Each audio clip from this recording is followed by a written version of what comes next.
To begin, open WhatsApp on your phone. Open any personal or group chat. Then long press the message you would like to translate. Then tap the three dots in the top right corner. A drop-down menu will appear, showing the new Translate option.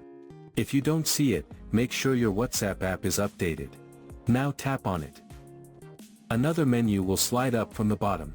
Tap on the Choose button. Here you will see the Translate from menu. You can either let WhatsApp automatically detect the language, or choose your preferred one from the list.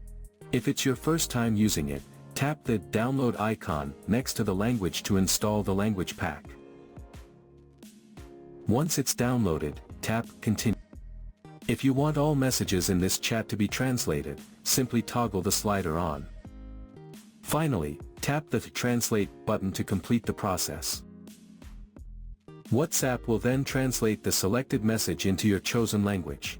You will see a small, translated label at the bottom of the message.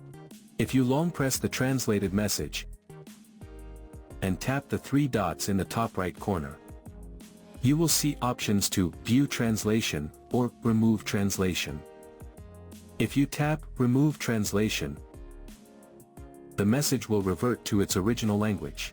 It currently supports popular languages such as English, Spanish, Hindi, Portuguese, Arabic, and Russian, with more languages coming soon. So that's how you can use the new Translate feature on WhatsApp.